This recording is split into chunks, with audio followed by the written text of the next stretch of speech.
और बहुत सारे दर्शक हमारे कंफ्यूज्ड हैं कि बाज़ार के इस लेवल पर निवेश करें या ना करें, और जो लेवल फ़िलहाल बाज़ार में दिखाई दे रहे हैं, क्या इसके बाद बाज़ार और ऊपर जाने की बजाय गिरेगा ही?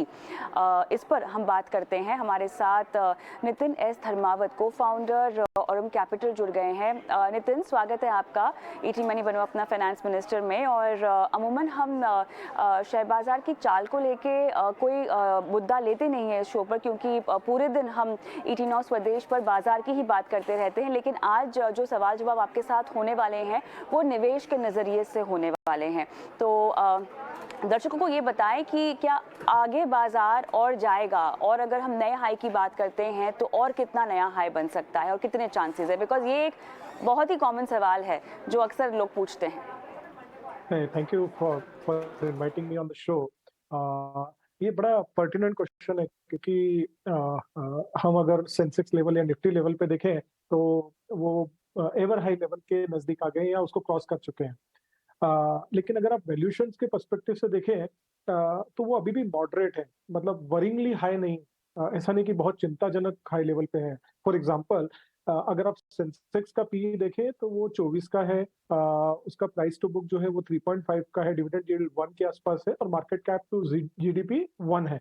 और ये हिस्टोरिकली, अगर आप ये जो मैं नंबर बोल रहा हूँ उनको अगर आप हिस्टोरिकली कवर करें, पहले के 20 साल 25 साल के जो हमारे नंबर हैं उनको देखें, तो ये बहुत हाई लेवल पे नहीं है, मॉडरेट लेवल पे है।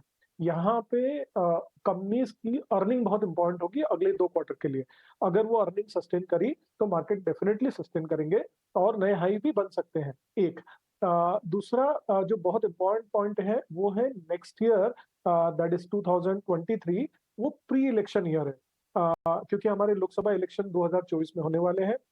तो जो भी प्री इलेक्शन ईयर होता है उसमें मार्केट ने आज तक, मैंने 25 साल का एक एनालिसिस किया था, 1990 से लगाकर 2018 तक का, 2019 तक का, जब 2019 में इलेक्शन आए थे, तो वो जब प्री इलेक्शन ईयर में परफॉर्मेंस देखा तो आज तक कभी भी मार्केट ने नेगेटिव रिटर्न नहीं दिया। इसके बहुत सारे कारण हैं, क्योंकि गवर्नमेंट बहुत सेंसिटिव होती है इकोनॉमी को लेके ड्यूरिंग इलेक्शन ईयर। वो ऐसे कोई डिसीजन नहीं लेती है जिससे कि खराब मैसेजेस जाए इकोनॉमी के लिए या मार्केट के लिए। तो थोड़ा केयर करती है, और बहुत सारे स्पेंडिंग होता है इलेक्शन ईयर में। तो वो सब कारणों की वजह से मार्केट जनरली इलेक्शन ईयर में नेगेटिव नहीं जाते हैं, एक्सेप्ट 2009 में जब ग्लोबल फाइनेंशियल क्राइसिस हुआ था, तब मार्केट गिर गए थे। उसमें भी 6 महीने में वो रिकवर हुए थे, और उन्होंने बेहतरीन परफॉर्मेंस दिया था 2009 में भी। तो इलेक्शन ईयर में कभी भी खराब परफॉर्मेंस नहीं आया है मार्केट्स का।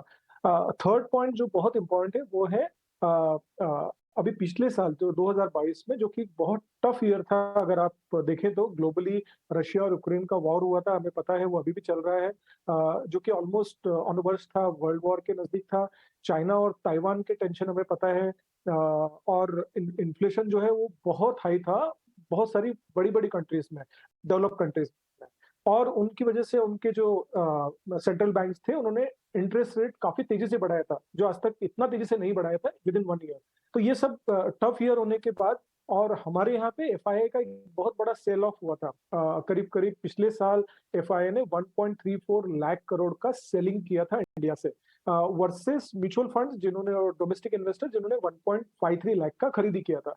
अब आप देखिए अगले साल 2023 में एक जो चीज चेंज हो रही है वो है, रशिया में जो इमर्जिंग मार्केट में था, रशिया में वो फंड्स नहीं आएंगे, global funds, obviously because of the war.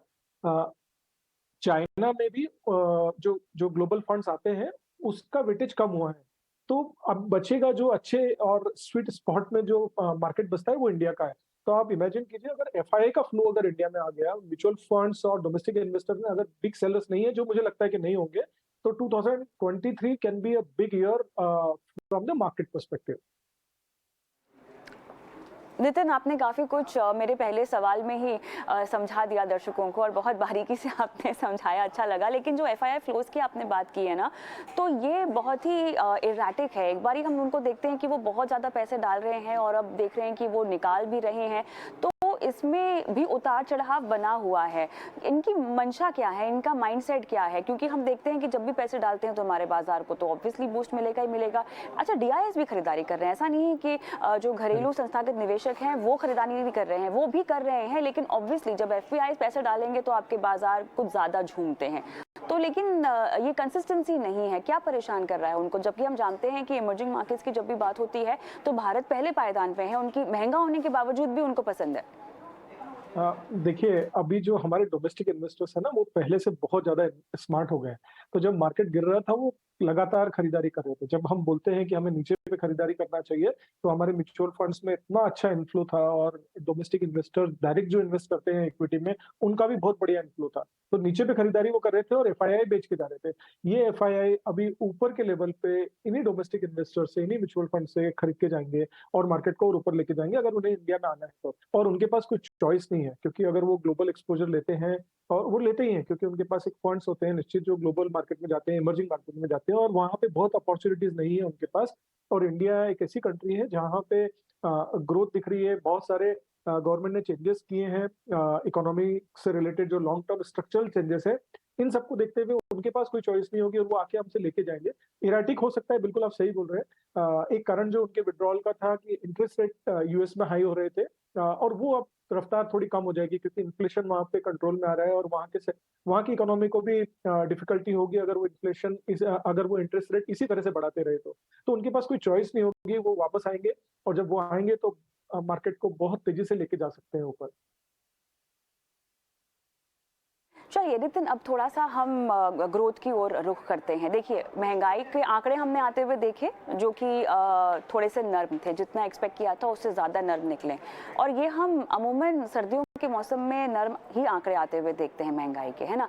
लेकिन अब सवाल ये है कि ये नर्म आंकड़े कितने टिकाऊ हैं। अच्छा, ग्रोथ आउटलुक के लिहाज से हमने देखा कि उसमें थोड़ी सी कमी की गई है, लेकिन आगे आने वाले वक्त में, क्योंकि एक रिसेशनरी माहौल में है हम, इकोनॉमिक स्लोडाउन के माहौल में है, जो कि हम नहीं जानते कि 2023 के एटलीस्ट 2-3 क्वार्टर में और कितना गहरा हो सकता है। ये सारी चिंताएं बाजार को कितना परेशान कर सकती हैं। अगर हम ये कह भी लें कि हम अपने दम पर काफ़ी मजबूत ट्रिगर्स पर खड़े हुए हैं, तो रुपए की कमजोरी एक है जो हमें चिंता में डाल सकती है। कैसे इसको आप एनालाइज करते हैं? हाँ, बहुत ही अच्छा क्वेश्चन किया आपने। इसमें 2 पार्ट्स हैं। पहला तो ये है कि जो रॉ मटेरियल है, उनकी प्राइसेज़ कम हुई हैं। ऑफ कोर्स आपने सही कहा कि ये जो समय होता है अमूमन, इसमें इन्फ्लेशन थोड़ा कम होता है, क्योंकि बारिश के बाद का मौसम होता है, सब्जियों के रेट्स कम हो जाते हैं। वो एक समय है, वो एक पीरियड है, बट उसके अलावा अगर आप देखें तो रॉ मटेरियल जहाँ पे मेटल्स के हैं, क्रूड के हैं, ये प्राइसेज़ कम हुए हैं, जो कि इंडस्ट्री को डायरेक्टली इम्पैक्ट करते हैं। तो अगर हमारे इंडस्ट्रीज को लोअर प्राइस पे रॉ मटेरियल मिलेगा, क्रूड मिलेगा, तो ये इकोनॉमी को बहुत फ़ायदा कर सकता है, और हमारी जो इंडस्ट्री है इसकी कॉम्पिटिटिवनेस बढ़ती है इनकी वजह से ग्लोबल मार्केट में।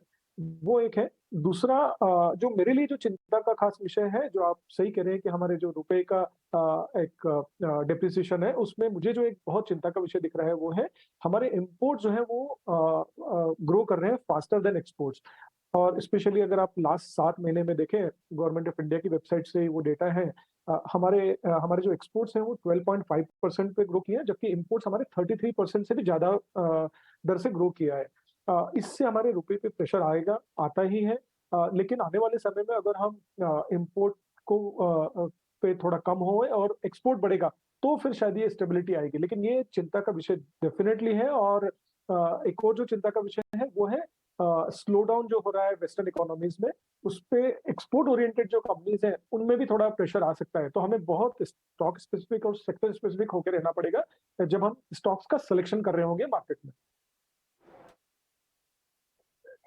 राइट, चलिए काफ़ी हद तक तो आपने मेरे तमाम सवालों के जवाब दे ही दिए हैं, और दर्शकों को बताना चाहेंगे कि बाजार की चाल की चर्चा आज हम इसीलिए कर रहे हैं, इसलिए नहीं क्योंकि आपको ये सुनकर अपने पोर्टफोलियो में बदलाव करने हैं, लेकिन आप जो पैसे डाल रहे हैं वो कहीं ना कहीं बाजार की चाल से कनेक्टेड हैं। जो अपने पोर्टफोलियो में आप उतार चढ़ाव देखते हैं वो बाजार की चाल के मुताबिक ही आपको पोर्टफोलियो में कमी या ज़्यादा जो भी आप अगर ट्रैक करते हो रेगुलरली अपने पोर्टफोलियो को, वैसे तो नहीं करना चाहिए, ज़्यादा रोज़ अपने पोर्टफोलियो को नहीं देखना चाहिए, लेकिन ये सब चीज़ें जो हैं वो संबंधित हैं, ये एक साथ चलती हैं और इसीलिए ये आपको समझाने का एक ज़रिया था कि आप किस तरह से फाइनेंशियल मार्केट्स को समझ सकते हैं और इस समझ के मुताबिक आप अपने पोर्टफोलियो को बना सकते हैं। नितिन, बहुत बहुत धन्यवाद, आपने समय निकाला और इतनी बारीकी से जानकारी दी बाजार के तमाम पहलुओं पर हमारे दर्शकों को।